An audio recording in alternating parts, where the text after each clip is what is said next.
This podcast is rated R for restricted. Under 17 requires accompanying parent or adult guardian. Mission 250.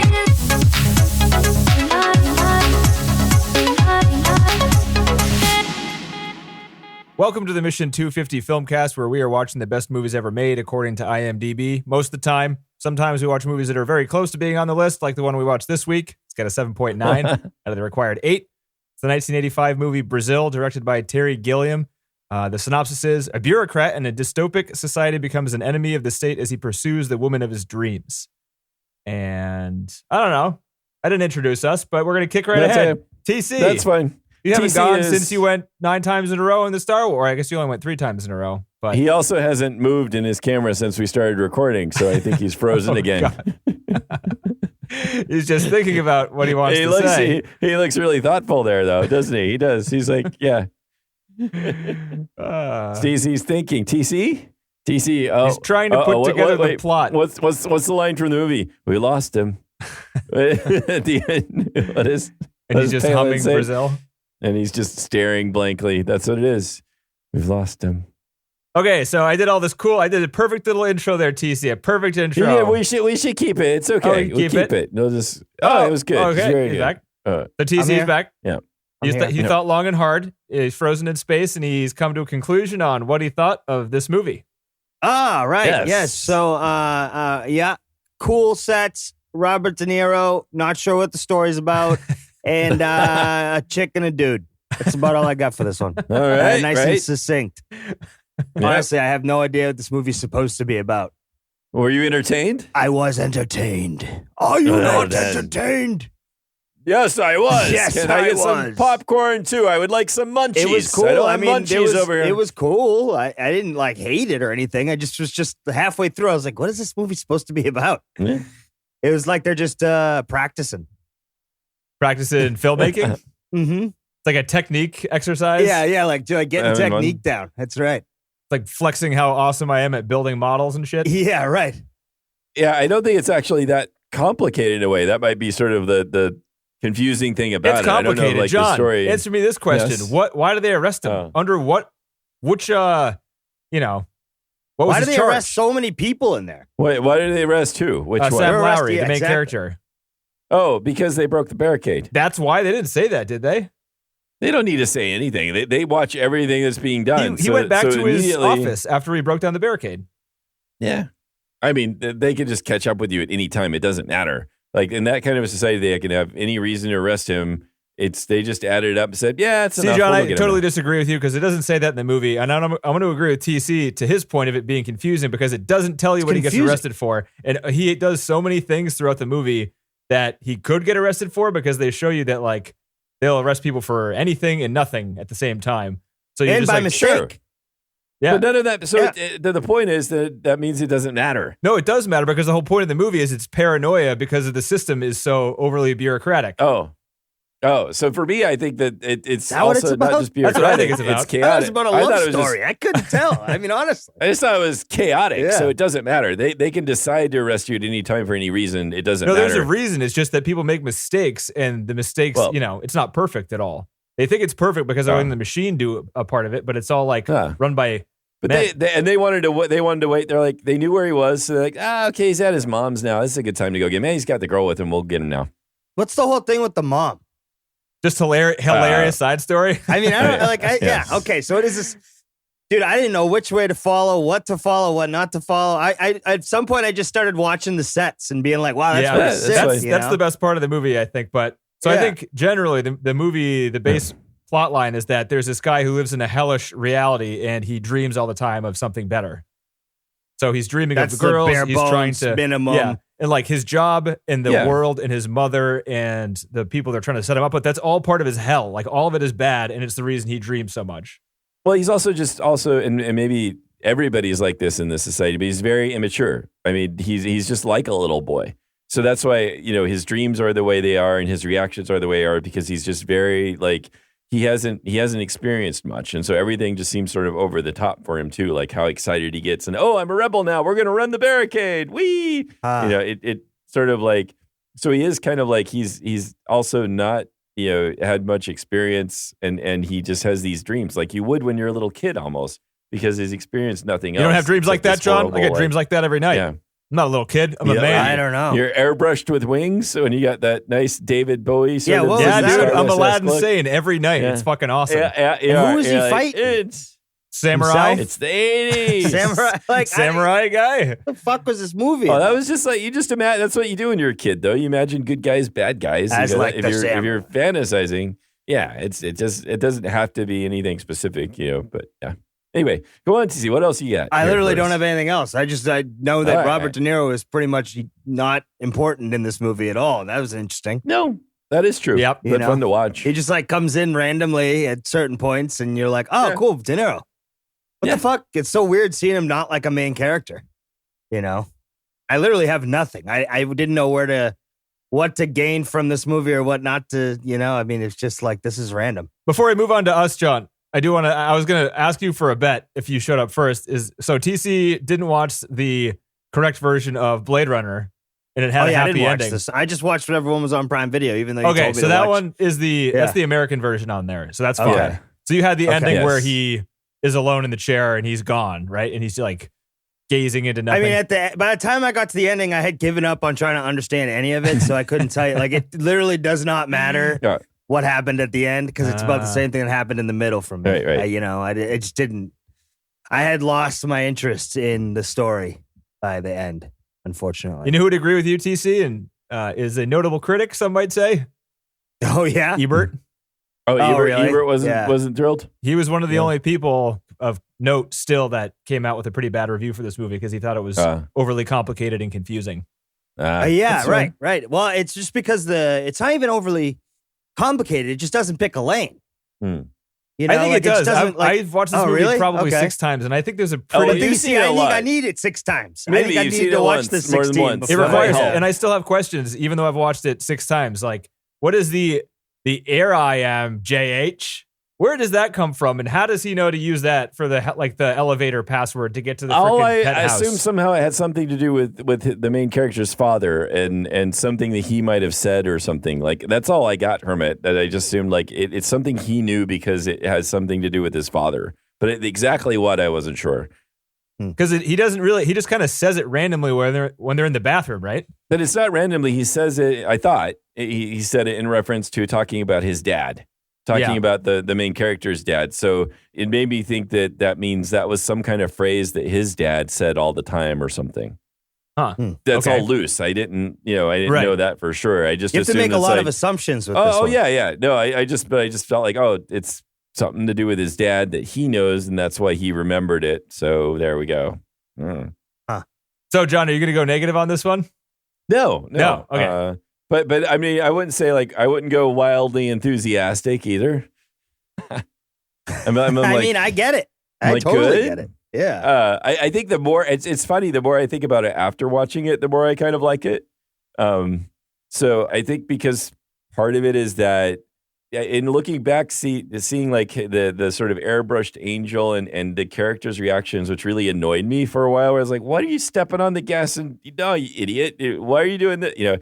But when I look back at the whole thing of what he was doing and seeing him as this like immature little boy kind of person, it all sort of seemed to make sense. So I sort of like, as I look back, I even like the airbrushed angel thing sort of like fits with this kind of immature sort of fantasy kind of thing. Whereas if I just look at it, I'm like, man, this is so 80s. This is just so Yeah, it 80s, is. right? This is like this might as well be like I don't know, like a Styx space opera or something. Some of it looks like It's the never-ending story or something like that. Yeah, right.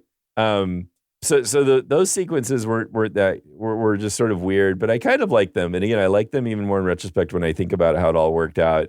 The scenes of the dystopian scenes of the business scenes were just astonishingly good. I thought like the scene where we show the main character at his work and they're all just like bustling back and forth.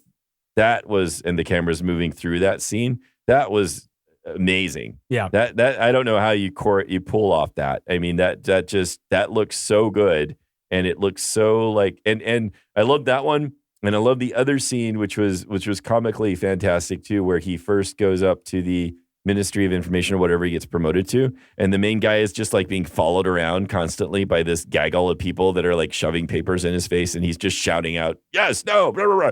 And meanwhile, having the conversation. Yeah. I love that. I loved how that was done. That was also, I Wait, thought, was spectacularly the first good. scene you were describing, was that not the same scene? I thought you were describing those corridors there. No. The first scene was the corridors and everybody's like shuffling papers back and forth in his first job before he got promoted, right? I thought that was really wonderfully done. But then when he moves to his second job and he goes up there and finds the head guy there who is being just walking and being chased by this whole gaggle of people, I thought that was so well orchestrated. Just that whole sequence was just fantastic. I don't even know how any takes that takes or how hard it is to get everybody to work like that. But man, I think it was the editing, John, because I watched the commentary and Terry Gilliam was on it and he talked about how they filmed that scene. It was one corridor and the corridor wasn't even that long. It looks long because they have a painting that like was a trick perspective painting they put towards the end of the corridor. Mm-hmm. And like all the times they're turning, looking left, turning, looking right, flipping around, looking back. Everyone's like moving around. It's just one single corridor shot from different ends and then edited together. He's like, all right, he's going to be looking towards the camera and then we're going to cut and he's going to be looking away. And that corridor is just really long in your head. Yeah.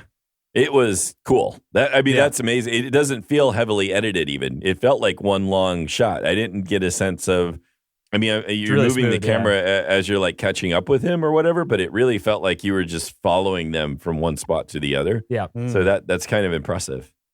So yeah, those scenes, those in particular, like the scenes of the dystopia, I thought were the most like impressive to me. Like just the way people were just moving about their daily lives. And I really like that.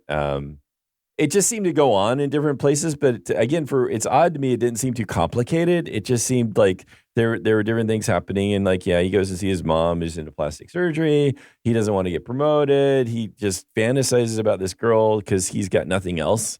And so he sees her, although I guess he starts having these dreams even before he sees her. Right. But so it's not like he saw her and then she just worked her way into his dreams. So there's some kind of fantastical element there. Fine, whatever. But I thought that Michael Palin was just so good to see him in an evil role. I wish it's like, what's his name? Albert Brooks in Drive, where he's like this affable character and yet he's really evil. And it's just so, I just really like that. Yeah. So I don't think he's evil at all. Like Albert Brooks isn't funny and is evil and has like evil in his heart in Drive. And in this movie, I think that everybody is just playing a role and they're all like disassociated from the reality that they live in. Like the secretary outside Palin's office who's just like typing the torture. Okay.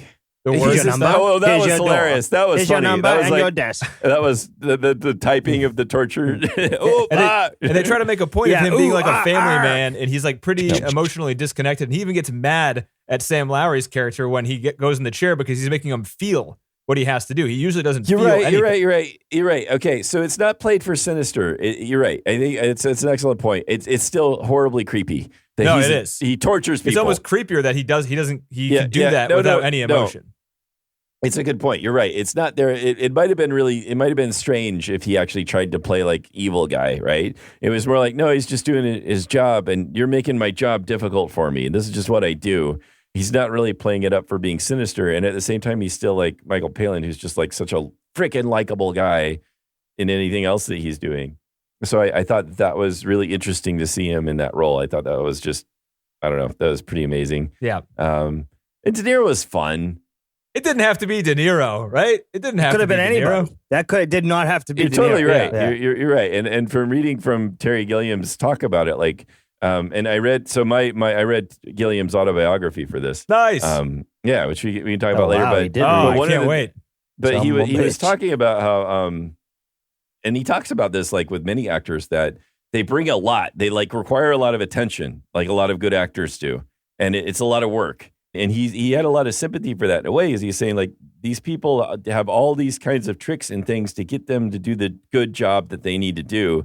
And sometimes it requires a lot of attention from other people. And sometimes it drives us all mad. And sometimes it actually works really well.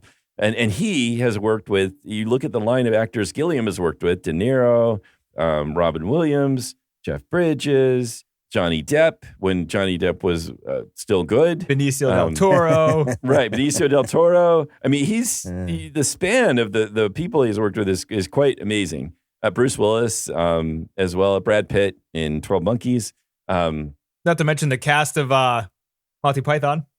Right. Well, that's a whole other thing, right? So, I mean, that's another thing with Terry. It's like you think I don't know if I can think of another person who's done such massive contributions in sort of they're not different fields, but like playing a really different role, like being a comic artist and a sketch writer and like probably the world's greatest comedy troupe, and then going and being a director. And working with some of the best stars at the time and doing these amazing ensemble pieces and being like really edgy all the time, like wanting to pursue his vision, whether or not the studio liked it and whether or not it like destroyed the film. I don't know if there's anybody else who's done so much. Like maybe Clint Eastwood, you think, but he wasn't really like that much as an actor. He didn't really contribute. I don't know. It's hard to Terry think of. Gilliam doesn't write his own piano ballads for his movies, John. So Clint has them there. You're right. You're So right. Clint's That's got a right. leg up, unfortunately. I'm gonna watch Torino punk. Clint Eastwood shoot a gun. Yeah. I mean, I hear what you're saying, John. I hear what you're saying. I mean, is there somebody who's had that kind of? I mean, when you read his autobiography at the end, there's like 10 pages that are just names that he's thanking, and they're like everybody in Hollywood and in British comedy, and oh my God, like all the people that he's worked with is just insane.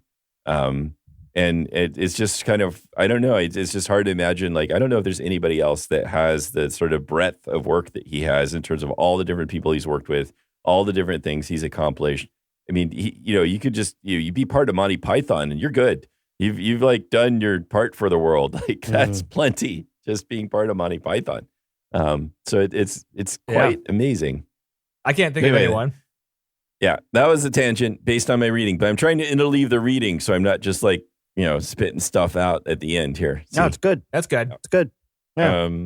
What else did I like about it? I love some of my favorite scenes are in his apartment too, where they show the pipes when they like split open the wall and the pipes there's a lot are of like tubes in this yeah, movie. it's like the guts of a Lots of living tubes. thing. The way they show that, I thought was also really spectacular. I really thought that was amazing. And then Bob Hoskins was so fun. Yeah. I like the contractors. I like how they laugh at him. They just consistently laugh at him the whole time. I like the character that the guy who just repeated everything that Bob said behind him. I thought I loved those guys as a duo. I thought they were great. Is it necessary for the story? Not really. It's just like kind of a slice of life here in this dystopia sort of thing. It's not really, and I think the movie seems to do that a lot, where it's just like, and here are these guys, and this is what happens. Yeah, it's just like what happens when real contractors come to the house, in real life. Yeah. That is That's the how movie. you feel. The story is it means to get the movie, the world built. Kinda. It's like a metaphor of the world in this craziness to an extreme. If you take all that away, the story's kind of simple. Here's this guy, he fantasizes He's just in about love with a girl and he dreams. He gets in trouble and then he gets caught. Right. It's a love story with some crazy sets. Yeah. And he might be crazy.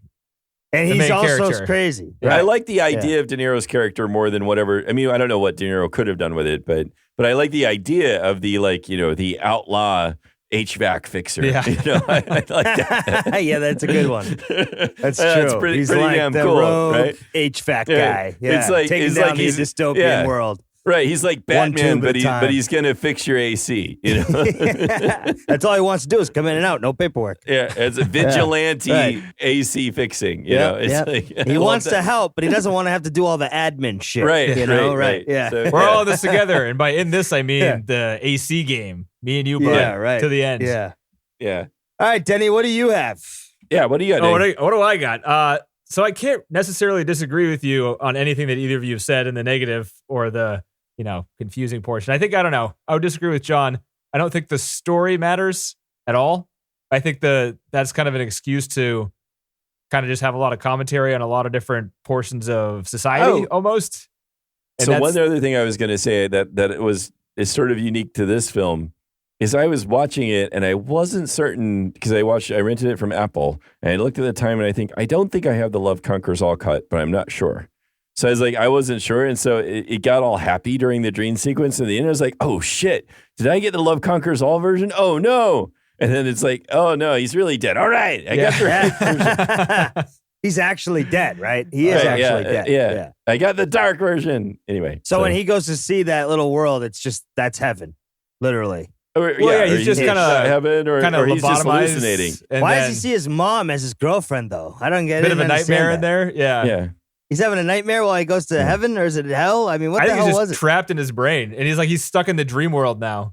Yeah. He's just lost his mind. I don't know if he's actually dead when they say they've lost him. He's not dead. He's singing. It's He's singing the song. He's just like, so he's like lost he's his nuts. mind. Yeah. He's just gone. He's just gone into his own head, which he's been kind of half the time in the movie anyway, right? I mean, with all those fantasy If they had sequences. put a shot of him just laying in a gurney, like fucking chilling in a psych ward, I would have believed the whole thing. You would have come back wrapped around up with a bow nicely. Yeah, right. Yeah. So anyway, go on. So I think the best part of this movie is I watched this when I was pretty young, and this was probably the first movie where I felt completely tricked by the end. Like I did not see the ending coming, and the first time I watched it, I didn't have any reason to see the ending coming because I'd never seen a movie quite like this. And watching it now, it's pretty cool how they go back and forth towards the beginning of the movie between him and his dream sequence, and you can see there's like a definite cut from when it's reality to the dream sequence. The cuts get closer to each other in between the scenes. Like he'll go through something towards the beginning, and then when he's going home, he'll dream in the cab or whatever, and it's separate because he's thinking. Right. But then towards the middle of the movie, he's having an argument with somebody, or he's fighting the guards or whatever. The and it fight cuts back and sequence forth. bleeds into it. Right. Yeah. So it brings you closer to the dream world. And by the time he's in the chair and Michael Palin gets shot and he gets saved by the HVAC guys, which you don't even think about. That doesn't make Which any was fucking funny. sense. I'm sorry. Yeah. Yeah. So and then all the weird shit, he's running away, and then weird dreamlike shit starts happening in his reality, and it moves nicely into. It tricked me hard the first time I Robert De watched Niro it. gets eaten by paper. Yeah, and I was like, "What the fuck The is fuck going is on?" that? Yeah. Right. That's the point where you start to think that something's different, so that this isn't reality. Right. Yeah. Right then is when you start to wonder. But even then, I wasn't Right sure then? because I don't again, know if I right was. then is I was the like, time. "Why It is the happened. HVAC guy saving him? What does the HVAC No, I was, guy all, I owe was him?" all right with that. Who knew It's like, HVAC guys were Robert so De Niro's- we're heroes? You Yeah. know, we think firefighters, but no, it's HVAC. You want to be uncomfortable during the summertime. You know what I mean? Yeah, it makes sense that he had buddies. It makes sense that there wasn't just him, but there's a whole network of vigilante HVAC people. Yeah, well, that makes sense. the doesn't? VAC-men. Yeah. HVAC Anonymous. Yeah, of So you course. bought That it. makes sense. Yeah. So you're saying it's not a complicated movie, John, but it's because you have a knack to just explain away things instantly as you watch a movie. Yeah, that's fine. Robert De Niro He's like, with you've a never been crowd of covered in HVAC paper guys? before? Come on, guys. I'm good. I know I Yeah. have. Never floating been eaten by away a with- newspaper monster. You haven't lived. Look, in my Not dreams. personally, no, but I could see it happening. I think that's my favorite part of the movie. The sets and the camera work is always interesting. Like the camera's always moving. They do weird like manipulative stuff to the shots where things are like fisheye lenses or something a lot of the time, and people's faces look fucking weird and huge sometimes, and it feels like they're in your face, and it feels surreal even when it's in his in his world, which is I think it's awesome. Like the entire movie seems like kind of a dream. It's so weird. Every second of it, you're like, am I watching a reality? Like this guy is dreaming about stuff, but this world is entirely weird, and it's something out of a nightmare or a dream, depending on which scene you're talking about. I think that's a Depending on really who you interesting are. point to say it that way. Like too, that it's already pretty bizarre as it is, and then you have these clearly fantastical dream sequences. He's freaking flying and painted up like Bowie, right? So it's pretty But you're right. Like even the more mundane stuff seems very surreal. So yeah. And I also think he does a lot of interesting things when it comes to like switching back and forth between being a comedy, like a really dark comedy, and then just being really dark without any comedy whatsoever. Right. I like that. I like don't, that a lot. I think again, it's not a common thing to do. No, the only other movie that does it like this is like Dr. Strangelove or something. Yeah. But then that one's like set totally in reality. It's a little silly and unbelievable, but this one's like dark about things that are, it's a commentary on things that happen in the world, but also it's a fantasy movie and a dystopian futuristic movie. Yep. It's all these things crammed together. Even by the end, it's still pretty funny. Even when he's going through the hellish nightmare thing and like his mother is there and she's like flirting with the dudes, and then it's like the funeral of the woman who's been having the problems the entire time. And the guy's just like, oh, she's Yeah, going to heaven. right. It's better there. Well, it's not better, but she's somewhere. Like, She's somewhere. Yeah, right. I mean, she did have a lot of problems. It was all to look better. I mean, I guess that's a statement on, the lifestyle of that plastic surgery stuff, right? I liked her attitude. She was always just so happy, even though she just kept getting worse and worse. Yeah, like it's the guy's burning her fucking skin off with acid. Oh, I know. She's like, it's all good. Everything's great.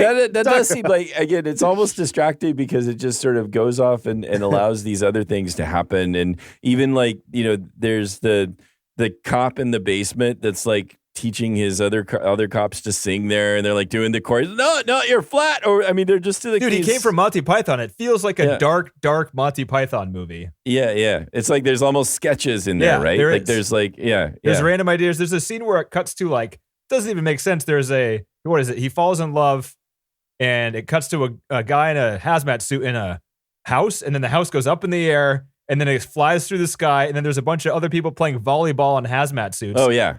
None of that. That's just all done for visuals. Like, that's it. Right. Well, yeah, right. Who was the guy he kept running into that was smoking while he was down there? That was Terry Gilliam, John. Oh, was it really? Yeah. Oh, I had that question too. I was like, who's the smoking guy? And during the commentary, Gilliam was like, no, he's just one of the spies. Like, you'll notice there's a couple characters that pop up occasionally 2 or 3 times each in the movie, and there's no explanation for them. They're just spies. Oh, Just government spies. It's supposed to heighten the feeling of like paranoia that everybody has. I see. That one seemed to be, there was more prominence to that one. So I somehow thought that was going to be like play a role later on or something. When they were eating at the table and everyone blows up in the background, was that just for kicks too? Or what was the reasoning? I mean, it's supposed to be talking about how if you live in a world where bombings are common, then everyone goes on much faster. They just like go on their day. Yeah, you're like, well, that's like you're at the. I like the way you're they're at the restaurant. apologizing. It's The like, chef blew up. Not a big deal. Sorry about this. Sorry, can we get a screen in here? Come on. Sorry. Okay. That was him just trying to make a note on like the IRA bombing. He knew people that lived in Ireland when that shit was going on, and like it would happen every day. And you can't live in fear, that much of fear every day. So like you hear about the bombing, and then you go to the pub or whatever. I don't know. Right. Or like during a pandemic, you don't wear a mask, you go outside and go to a football celebration, right? Yeah. You go to the Super Bowl, it's 25,000 people. You don't wear a mask. Yeah, you go to the party after too, no big deal. Share wings. Just make sure you wash your hands. Who's a super freedom? Freedom. Never heard of it. Yeah, stop the steal, huh? We live in a fucking dystopian society. That's what I'm saying. That's what I'm trying to get at. Yeah. That's what I'm trying to get at. Like, you get it's used to it. ridiculous the world we live in. And we just every day we're like, oh, I'm gonna, it's good. I gotta go to 7-Eleven, get AAA's. Not really. I guess I'm just have to risk it. It's gonna have to step over the homeless guy. Oh, that one's dead. Yeah. Oh, Hey, well, it sucks for him, huh? I'm gonna get those AAA's. Yeah. I mean, really, that's the movie. That is really, true. And it's true. Like, yep. It's my backup remote. I got to make sure that works. I mean, the Roku, I have to have my streaming content. It's a weird movie, guys. I don't know. I mean, I got to watch it again.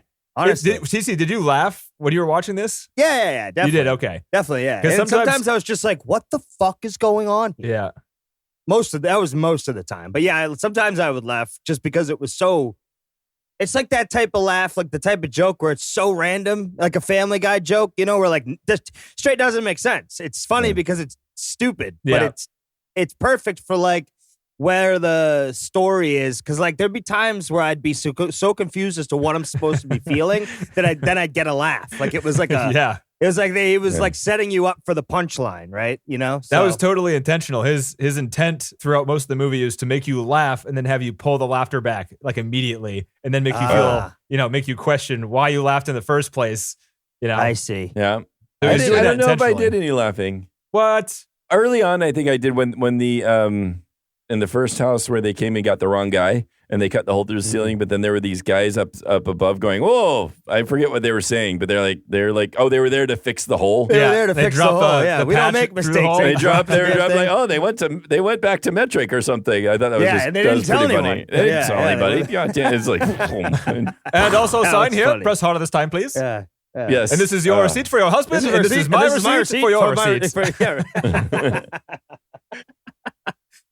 Yeah, not just the sets. I mean, the cinematography also deserves credit because some of the things just look strange. Like there are scenes where it's just a field and then buildings start coming up out of the ground.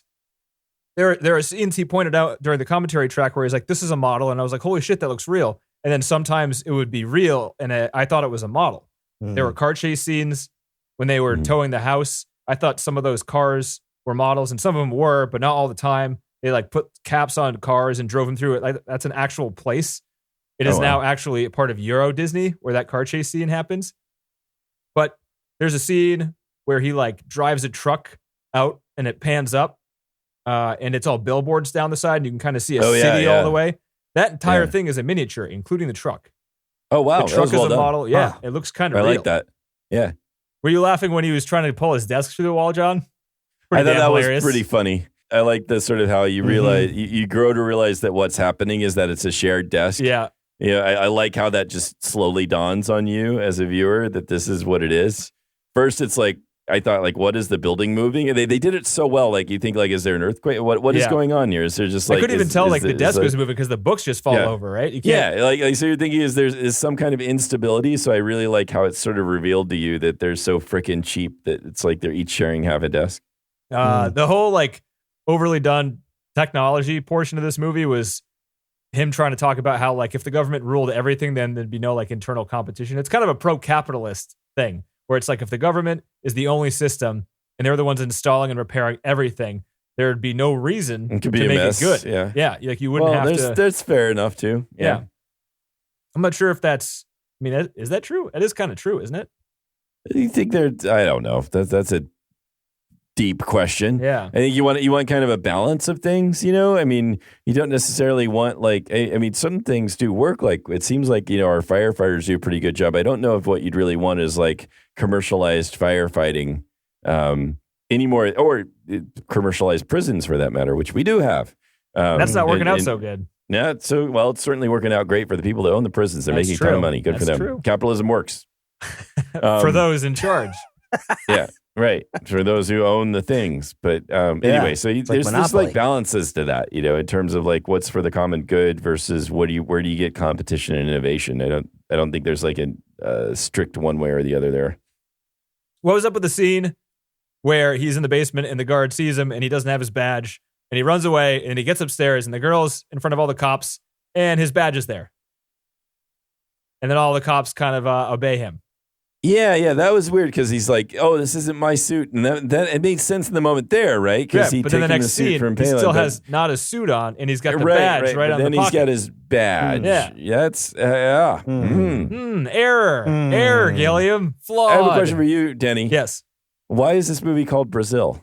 The initial intro to the movie, intro montage, I guess it might be, is that beetle that ends up being smacked on the ceiling and falls into the printer. Yeah. That whole scene starts with a shot of that beetle on a leaf in a rainforest in Brazil, and then a tree churning machine busts through like all the trees and like knocks trees down, and it was collecting like trees and pulp and all this stuff. And the beetle kind of follows this truck, and the truck goes to a paper mill, and it makes paper out of this stuff. And the beetle is like watching all of this happen, and then they ship the paper to a newspaper company, and they print out some news.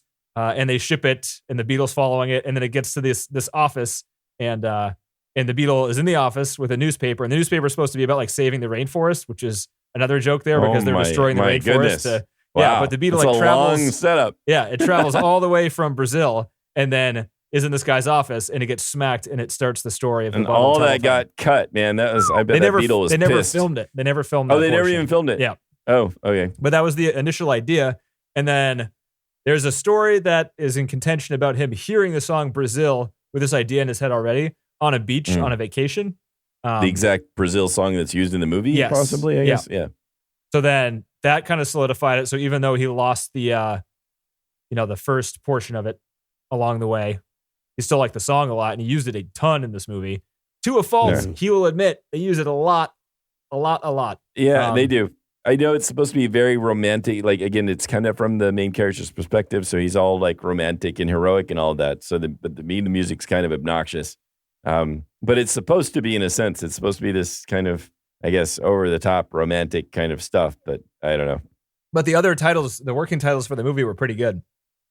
They were going to call it The Ministry, was like the title that almost won out over Brazil. They were going to call it. Well, it's pretty good. 1984 and a half.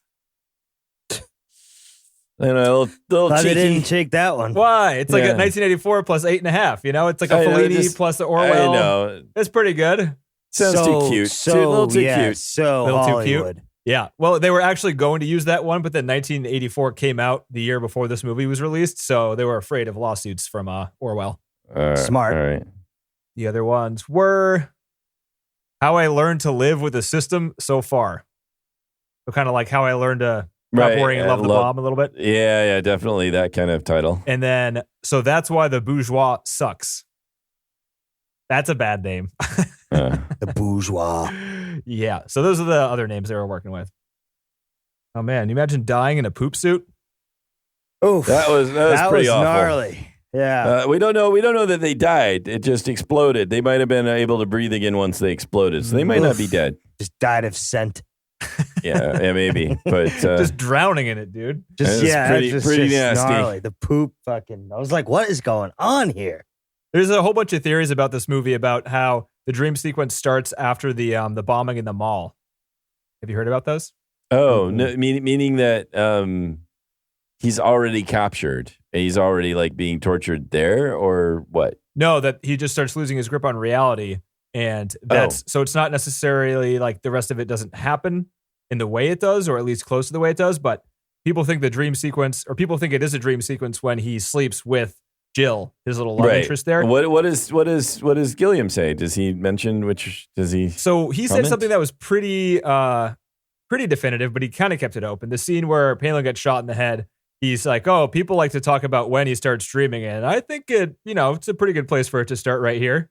Yeah, is what he that's- said. That was what I think. I'm more Wow. inclined to think that, like He's that, cryptic, because Yeah, because I think it's when he's about to be tortured, or as he's getting tortured, that he loses his mind Right. entirely. That right seems to make when sense. that pick goes up into his nose. That's when the Right. traits start Yeah. taking That's over. also like man. Did you notice the pacifier on the torture tool table? No, I didn't. No. There's a lot of really small stuff in this movie. I didn't notice some of it. He pointed out, like, You know, the little girl was Gilliam's little girl. Yep. Who was 3 years old at the time. Oh, wow. that scene was the only scene in the entire movie to be reshot because it wasn't working the first way they shot it. They didn't have the daughter in there before, and it was flat. But they wanted to show that he was like an actual family man to kind of flesh his character out. So they reshot that scene, and they shot the little girl 2 days. They shot most of it on the first day, and then after the first day, they went home, and the little girl, she like found a pair of scissors and was cutting her hair off because she didn't want to be in the movie anymore. So she got like what? Oh dear. yeah, so she got a good chunk of her bangs off, and the one take, you can see it. Like the last time you see her, she says something about like, "Don't worry, you can put it on. I won't look at your willy," or something like that. Yeah. You can see that she has a giant chunk of hair missing, and it wasn't like that the rest of the scene because she was like, she didn't want to be in the movie. That's terrible. Wow. Dad, I know. Dad, what are you doing to your children? Plus, He doesn't- also that yeah. whole next Get in day, the fucking shot. they What? had to convince her to say Willie. She didn't want to say Willie on camera. So they were like, they had all this cast and crew. By the end of it, she wouldn't say it. They had to kick everyone else out. And it was just Gilliam and his wife in the room with a girl with a camera. saying, "Come telling on, her, say Willie, yeah. say it." Say Willie. It's so weird. Isn't that weird? That's pretty weird. Yeah. Hollywood weirdness. So we're going to get into trivia now, I think. Okay. That sound good? Sure. A lot of these sets were scouted. Gilliam is he does all of his set scouting by himself, and sometimes the sets that he finds or the areas that he scouts inform the movie, and he kind of like writes around the areas that he knows he'll be able to shoot in. The first corridor is inside of an old Victorian flour mill, and all of their desks are kind of just like they're wooden machinery, like wooden pieces of machinery for flour milling that they painted and added computers to and stuff. So even though that set was elaborate and looked pretty good, he said it was like the cheapest set they made. Wow. And just to that point, how frugal he is. The shoot was supposed to be, was it 6 weeks? Supposed to be a 6-week shoot. It took 9 months to shoot this movie, which seems like it would go over budget. Still came in under budget. Wow. So wasted some people's time, but still didn't, go over Didn't what the like studio break gave the it to him. bank. Yeah. And what he did, the reason it took so long to shoot is that he shot a lot of the film, started editing it, realized he was missing shots to do the narrative the way he wanted to do. And then he had to build miniatures and insert miniatures into the movie to kind of fill that in. So we didn't need the actors or anything like that. So he was kind of doing the second half or the back half of the movie all by himself and miniature people. Yeah. It's a pretty weird thing. It's a pretty weird thing to do. Yeah. Yeah. Okay. What are you going to do this week for work? I'm just going to go hang out with some miniatures. I want to build a truck. Kid film them. Shoot them from afar. Oh, okay. Have a good day, honey. That restaurant explosion where they kind of, put the little barrier up afterwards. That was in a real location, and it's like a fancy place where they filmed it, and they had to sign paperwork saying they wouldn't destroy any of it. Was like a historical site, so they couldn't destroy any windows. They couldn't, hurt any of the marble there. And the guy who was the explosion guy on the project, he built a bomb that didn't move the air around it. However, that's possible. He did it. So like there was no concussion. Huh? There's no concussion to the bomb that he built for that fireball in the restaurant. It just like I don't know. And I don't know how just explosions like caught work. Flame and then they made noise or something. I don't know. But I thought that was pretty cool. That's pretty. I mean, because it seemed like a normal explosion. I guess they just tricked it. Yeah, trick camered it. One of the other things I didn't notice was there's a shot where he's going home on like a glass trolley, like a see-through glass trolley, and it starts on a woman. And it shows a bunch of people sitting around. The woman in the center is one-legged and is pregnant, and she's the only one standing in the shot, and all the men are sitting around her, sitting in the seats, not offering her a seat.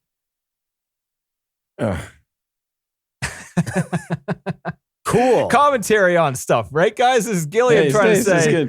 This is like Gilliam saying, hey, in the future when no one cares, no one's going to give a one-legged pregnant lady a seat, Commentary. He's probably not wrong. Yeah. When they were cutting the samurai, that was real fire coming out of that suit. There was a guy inside the suit. So, John, when you were talking about De Niro being a pain in the ass, useless. kind of. Oh. Yeah. Just requiring a lot of attention, basically. A lot of He was. Yeah. So most takes in this movie were between 2 and 4, 2 takes per shot, 2 to 4. So not very high at all. De Niro was between 25 and 30 takes per shot. Why? At his demand, because he wanted to get into the character. Yeah, but he's not doing anything in this movie. Just relax. Dude, he spent a lot of time researching on this movie. He took a huge cut because he wanted to be in it so bad. He wanted to be the Michael Palin character, but it was already filled. He went to a live brain surgery event where he was up in the stands watching live brain surgery because he thought the character doing the HVA stuff in this world was similar to a brain surgeon. That's how into it he got. I can't take some of these actors. I know. I knew you were going to be pissed off by that one. I cannot stand you believe that? They're so full of themselves. And then he's in the movie for like 4 minutes and there's no character at all to be seen. Like, really. bro, you're jumping around. You're an HVAC fucking dude. Like, relax, But no one has the balls to tell him because he's Mr. De Niro. Fuck off. Yeah. There was actually stunt guys in those suits when they were filled up with poop. It was also a dangerous stunt because they had to fill it up and they filmed it and they couldn't breathe. And then they had to what was it? Just like muddy water or what? Oh, I'm sure. They didn't talk about it. Yeah, it's probably, something that wasn't actually poop. I would. He's like, no, we used real manure. Look, we really wanted to get the scene. Hey, Robert wanted to be into the scene, so we got him real poop to work with. Yeah. And they also had to the last shots when it's filling up to their head. They filled up the entire suits with that, and that shit gets heavy. Like they couldn't just do that. They actually were up to their chests in a little swimming pool they put in there just so the weight of the water inside the suit wasn't going straight to the ground. Make them fall over and squish them. It was too heavy for them. Oh my God. So they were in a pool in this plastic suit getting filled up and then holding their breath in brown water for a minute. It looked good. The sequence looked good. Yeah. I mean, it was a good, What a way to earn a crust, huh? The lead woman was cast because Gilliam didn't want somebody famous as the main female lead in this movie. There was a whole bunch of people that did screen tests on. Jamie Lee Curtis, Rebecca Mornay, Ray Chong, Roseanne Arquette, Kelly McGinnis, and Madonna all auditioned, were given screen tests for this movie. And he went for Kim Greist was her name. Mm-hmm. The only thing she had been in before this was Chud. Remember, you said you saw that, John? Chud. Chud? Yeah. Stands for something underground. Disaster. Something underground. Yeah. Cool. But the reason she was cast is because Gilliam in the screen test did things to agitate her on purpose because he wanted to see if she could be angry or whatever. So he got a bunch of other people that were actually not extras, but he had people bust into the audition and kept irritating her. And he saw like an anger in her that he liked, which whatever. But then like as he was filming with her, he did not have a good time filming with her. She did not take direction. She was hard to work with. And he didn't like her performance in the end. So he cut out a lot of her scenes in this movie. I mean, Stupid. she seemed heavily, Jesus she Christ. didn't seem like absent though. I mean, I don't know. Apparently there were a lot more scenes with her. He said like, Really? there's something to be, he's like, I was going for somebody unknown, but there's something to say about a professional who's had experience. Right. Yeah. Especially if you're on a time crunch or something, I'm sure it's not easy. Not surprising. Gilliam storyboards everything since he's an animator. He storyboarded this entire That movie. makes sense. Yeah. He railed for like 10 minutes in the commentary about studio meddling. The reason why this movie was in limbo for a year. Yeah. He made this movie and the studio, Universal Studio, didn't like it. So it was like the executive producer or something. His name was Sid. Was he not the executive producer? Was he the executive producer or was he just the owner of the studio? I think he was the owner. He was like the guy that was holding it up in Universal. His name was Sid Sheinberg. And he didn't like the cut. They had a separate group of editors work on the ending of this movie without Gilliam's knowledge because he didn't like the dark ending. So they edited together a happy ending. And then they screen tested both of them and the happy ending tested better. But Gilliam had like some power to not release it. So this studio head guy pretty much paused the movie. He didn't want to release it. And Gilliam went around for a year almost making fun of this guy, pressuring him to put it out. He actually got De Niro, who's famous for hating to go on television. He went on Good Morning America with Gilliam, and Gilliam brought a picture out. He's like, what's your next project? Well, I was like, well, I've made a movie, and this guy, Sid Sheinberg, won't put it out. And he brought an 8x10 photograph of Sid on television and showed it on television. He took out an ad, right? He took out an ad, full page ad on Daily Variety, cost him $1,500 that said, I have the quote here. That's kind of funny. Dear Sid Sheinberg, when are you going to release my film? Signed, Terry Gilliam. That's funny. Yeah. I'm sorry. That's funny. It was released That's in great. other countries, I think, though, right? It was just the American release that was being held up, I think. That's all they talked about, so that could be right. Yeah. That's funny. Yeah. But the way he Sure, got at the it, time it wasn't funny. No, but that's he was funny in pissed. hindsight, though. Yeah. So they give credit to all these little things.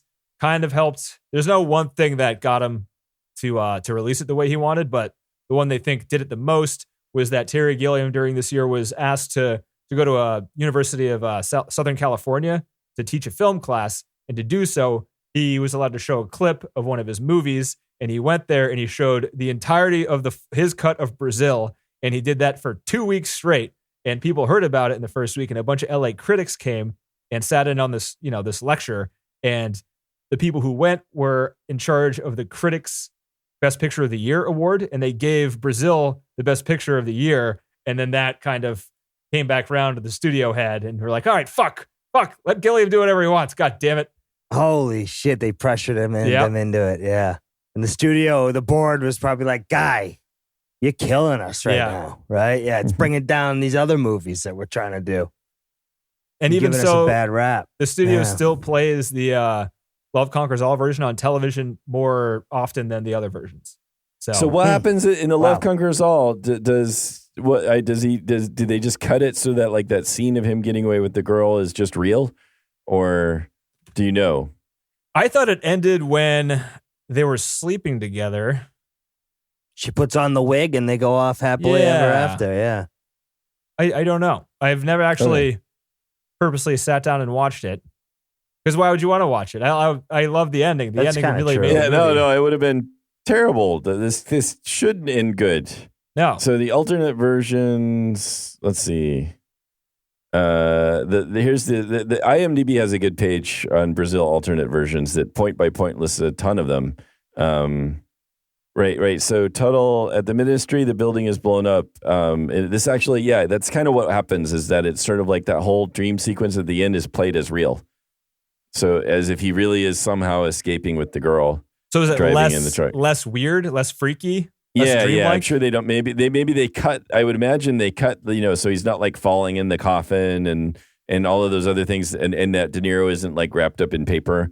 Is you'd think that you The little cut all dream that. creatures. You're right. You'd cut all that out so that that's real, right? Yeah. One of the last pieces of trivia I'll have is that torture chamber was shot inside of a real cooling tower for a power plant, and it was even deeper than it looked. They built a platform. That flat platform was built 30 feet off the actual ground inside that cooling tower. It kind of like came down to it kept curving towards the bottom, so it wasn't like flat. They couldn't have stood at the bottom of it because it was kind of pointed towards the bottom.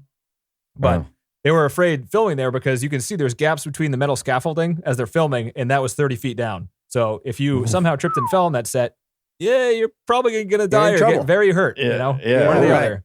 30 feet. 30 feet. Oof. Yeah, you gotta land really right to not die. Oh, you'd break something. Yeah. Yeah, bad. Yeah.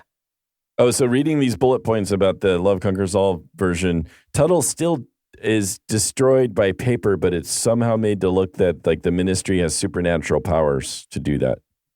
Interesting. Huh. Okay. And I said 6-week shoot. It was a 20-week shoot initially, just to correct that, so we don't have to go back and edit it.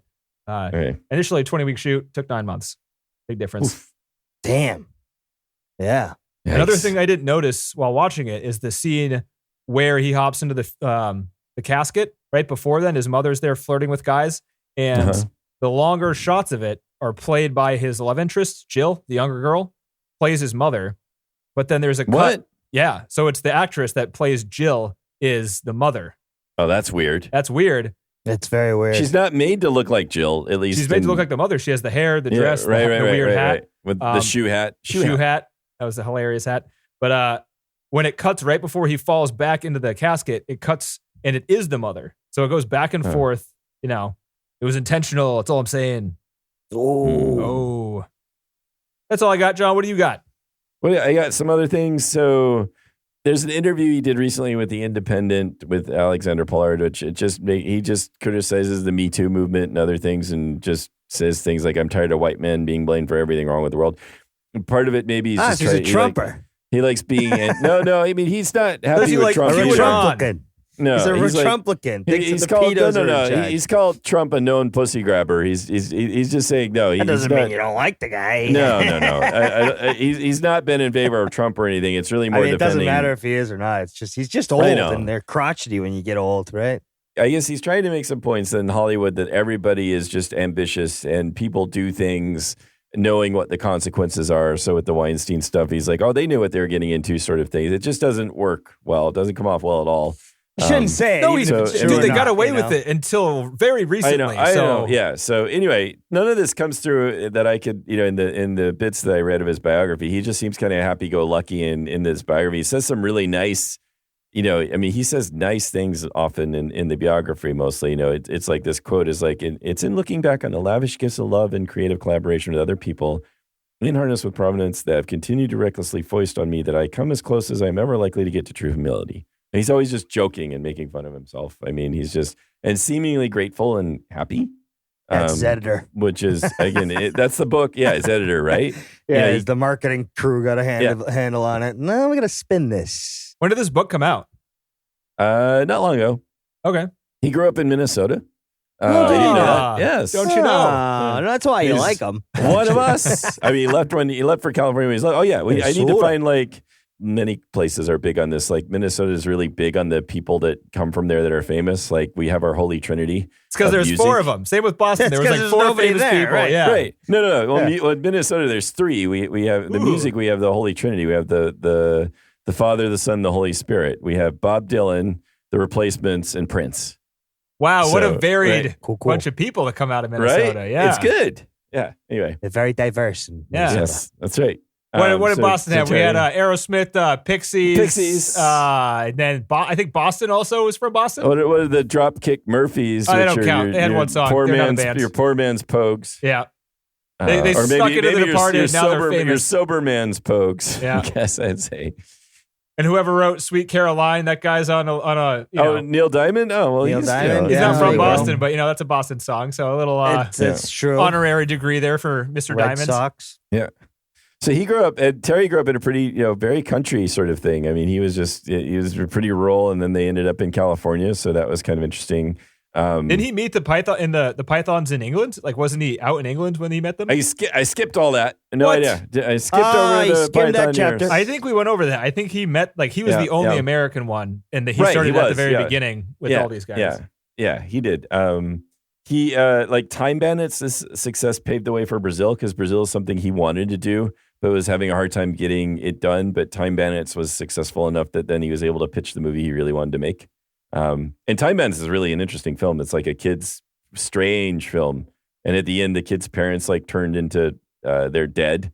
At the end, which really freaked me out when I They're was turned little and saw that. into they're dead. Like a rock. They're turned They into turn a into rock or something corpses. because they turn into corpses or something because they touch a rock that's evil. I don't even know. I'm just like I just have scary memories of the end of that film. Like, don't touch it, that's evil, and they touch it and then they die. Oh damn! That's It was my a memory hit. of Ty Bennett. Budget yeah. $5 million, made $42 million. That's good. Yeah. I mean, he just so that was like the kind of thing that they wanted to do. So they had like this happy memory of Time Bandits, and then the commercial and critical success of the rest of the Python films sort of allowed Brazil to be made. And so that's what gave them enough. That's what sort of like got him to go ahead to do that. He turned down Enemy Mine. That was a film that was being pitched to him to make. Do you guys remember that one? That was like Some other famous director directed that eventually. yeah. Right? I liked it when I was a kid. It had some decent actors in it too. Wolfgang Peterson directed it. You know, the Das Boot guy.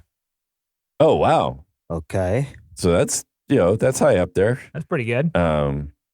It was. I remember liking it. I don't know if I'd like it now. Dennis Quaid and Louis Gossett Jr. The two leads. Dennis Quaid, pass. Hard Yeah. pass. Dennis Aw. Quaid. You're going to sell me on Dennis Quaid over here. Come I'm on, sorry. John. He was good on that. Excuse me.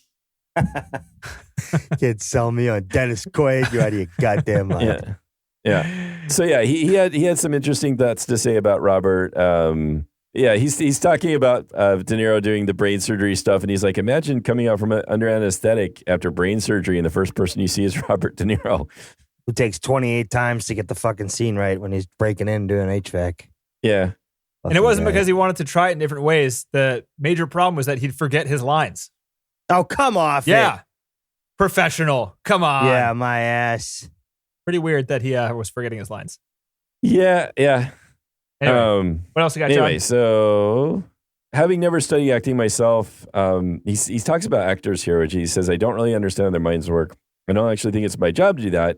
But when you see really great actors at work, you realize that they've got all of these little tricks that either help them do what they do or conspire to make our lives miserable, or most often both. I like how he says it. He seems to have still respect for what they do, even though it drives him as a director crazy in terms of like the preparation and everything that they do. Yeah, he had nothing but good things to say about Jonathan Pryce. Is that how you say his name? Sam Lowry, the main character in this movie. He talked very highly of him, and he was pointing out things that he was doing that, you know, I didn't specifically notice, but when he pointed them out, it's like, oh yeah, that is pretty good. Like, he do a lot of eye acting, a lot of like subtle, normal looking movements, but they were also like pretty comical movements. Like, he kept it light throughout the entire movie. Yeah. And he talks a lot about the editing process, that it's very painful for him too, after he puts so much work into the films when he gets there, that he's, and I think you really relate to this too in a way in terms of the audio side of it. Like, after you've worked on something for so long, you're probably the worst judge as to whether it's any good or not. Yep. So he's like, he would just vacillate between thinking that it's wonderful and an absolute piece of shit. Yep. So he, and also he'd like say, like, you're desperately trying to hold on to what you got and not change it. And then at the same time, you're convinced, because you don't want to make any mistakes, but you're still trying to find that one thing that's somehow going to make it all really come together. Right. He talks about that a lot. And you never do find it. You just fucking have Right. to go with it. Yeah, make a decision. It's the worst. Yeah. And again, like, the other thing that was going on in Brazil is Blade Runner was also released in a similar fashion with a changed ending by the studio. And so that, you know, they did the exact same thing with Blade Runner, where they're like, not happy enough, we're going to change that and make it happy. So that was going on too, and he talks about that. Have you guys somehow heard Scott of the couldn't stop them. Ridley Scott couldn't stop the executives that time. I don't know why. But somehow, I mean, again, Gilliam seems to really find ways to try to stand up for his work and make it the way he wants to, which is kind of impressive. It might have been in his contract, since this. I did hear Yeah. too that like this was his dream project, and he might have written in that he gets like final cut as long as he agrees to it or something like that, where he had some leverage where Ridley Scott might not have had that. Just a guess. He has Gilliam has lots of good things to say about Depp, And again, just the range of John different doesn't people that though. he's John worked with. hates Depp. I love Johnny Depp. I don't know what's going on recently. I love the guy. In terms of, so Fear and Loathing in Las Vegas was also fantastic. You're a narcotics agent. Yeah, I thought he was so good in that. And Gilliam was describing when they first screened it for Depp, and the lights went back on, and they couldn't find him, and he was snuck out, and he was in the bathroom throwing up. That it was just stressful for him to see him himself in that role, apparently.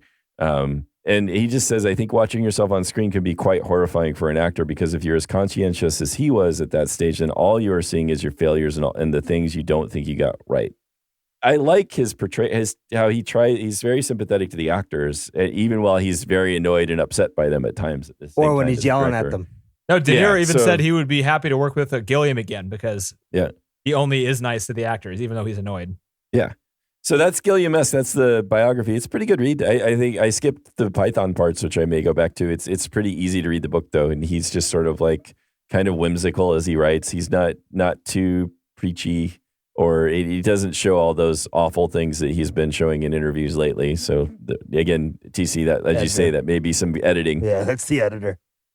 Yeah. We're going to spin you like this. And he's like, fuck you. And she's like, exactly. Yeah. It wouldn't be a exactly. good Yep, Hollywood yep. director if Yeah, he yeah, didn't yeah. question whether or not you should be paying attention to their work Look, at all. You know, we said you could do the whole Me Too thing if we can edit the book this way. And he's like, fuck you. And she's like, doesn't matter. It's too late.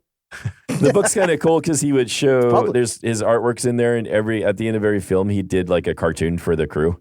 So you see like a lot of the cartoons for each of the different films that he did, which is kind of cool. Nice. like just one drawing of the movie they made, or what does that Or mean? just like it would be like some cute saying, with the characters or whatever, and it would just be like, we did it, or some kind of quick quote from the movie that sort of applies to how hard it was to make. But yeah, nice. All right, Well, good stuff, So John. John, with all that being said, would you put this movie in the top 250? I think it's a close yes for me. I think so. So I it's a think no? Yeah, no, it's a yes. Oh, it's a yes. Okay. I think so. Close I think yes. I would. Close, yes. He wants to make sure everyone knows he almost said no. He's going to go yes. Yeah, though. that's right. That's a close no. no. It's not fair. I don't know. Keep the. It's weird because I don't know. As I was watching it, I was like, I don't know if I like this. But then afterwards, I like it more. The more I think about it, and the more we talk about it. So, so yes. Yeah. TC, not understanding the plot. What would you say? I don't know. No. No. Yeah. Yeah, that's It's worth fair. rewatching. I mean, Yeah, it's- maybe. I don't know though. This movie is Yeah. one of the movies that I'm gonna go yes, but I can totally see, like, I don't recommend this movie to people. They're like, oh, I'm looking for a movie from the 80s, and even if they said like I'm looking for a dystopian movie with cool visuals, like, Like I very wouldn't specific. point them to this movie, Yeah. Go Blade Runner. Yeah. Like there's right. something about this movie that's just odd. I think it's just overly odd and overly Yeah, it is. confusing. That is not appealing to a lot of people. I would think, but Yeah. I like it a lot. So Very whatever niche. that's worth. If you like Yeah. that kind of shit, you might like it. All right, so we're going back to the list, guys. TC, time traveling time. You ready for this? Oh no. 1958. I think Nice. I think we've seen this one. I think we all saw this one though. Vertigo, Alfred Hitchcock. Oh, right. right. This one's good. Yeah. This one's So, good. synopsis of this one is: a former police detective juggles wrestling with his personal demons and becoming obsessed with a hauntingly beautiful woman. Hmm. Yeah, that sounds common. Does Sounds usual. Happened all the time back then. Right. That's right. They're just. You want the other? I'm sorry, Dame. You want the other detective down the hall? Sorry, no, Dame. not I that don't know one. what you're There's talking about. 3 more down. Sorry, Dame. Yeah, I know. You got the wrong guy struggling with his personal demons. You want the guy struggling with his personal demons 2 floors down. No, I know we look the same because we both smoke cigars and yeah. Oh, does All right, Jimmy well- Stewart hit a woman in this movie? I hope not. I haven't seen this movie in a long time. Oh, a slapping. I bet he does, though, right? It's from the 50s. Does she do it? Does she gets hysterical and Is she there needs a to be flick- slapped? Hysterical. And she gets slapped and then maybe flings and cries, maybe back to back. Oh, I haven't had a good fling and cry for a while. I'm looking forward to a fling and cry. We're due for one. I think it's going to happen. Yeah, no kidding. We are. I haven't seen one. Yeah. And this is Hitchcock. He's not afraid to use him. No, Yeah. no, or a good strangle. Hope we Oh, have a it's good strangling strangle. too. Yeah, a lot to look forward to next week. Yeah. Yes. Oh, wow. I hope both of those things happen for you guys. Yeah. Hey, Timmy, how was Brazil? What did you think? Do you like the colors? It's not my fault. I don't know. I'm very confused. It's all right, Timmy. It's understandable. Timmy's tired. Okay. Yes. All right, guys. Let's do it next week. That's a wrap. Talk to you then. Let's take care.